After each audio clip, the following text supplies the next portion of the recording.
नुआ सरकार आसिला परे एवं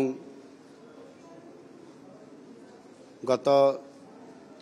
100 दिन धरिकी सरकार चलिला परे साधारण बजेट एवं विभिन्न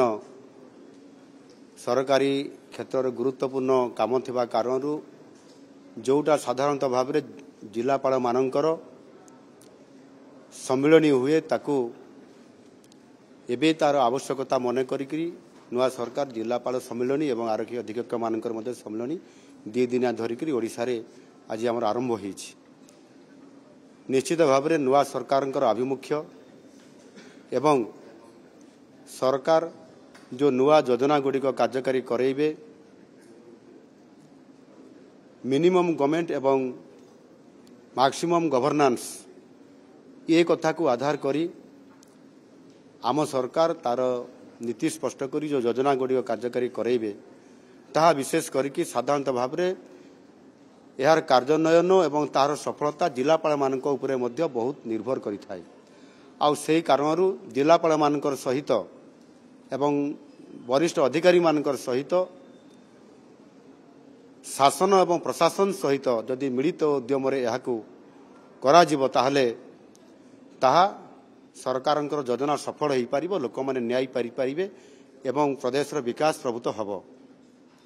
एवं आर्थिक क्षेत्र में मध्य ताहार डेवलपमेंट हो पार या आधार करी आज जिलापाल सम्मिलनी रे तांकर सहित एकाठी रहिबा 2 दिन धरिकी एवं ताहा सहित मध्य जिला स्तर में विभिन्न समस्या गुड़िक सामना को आनिबा नूतन भाव में एक जिला स्तर में मध्य विभिन्न योजना करा जाई पारे ताहु कार्यक्रम करिया पई प्रस्ताव देबा पई एवं मिलित प्रयास रे काम करिया पई तांको आज आम सरकार प्रयास आरंभ करिसंती एवं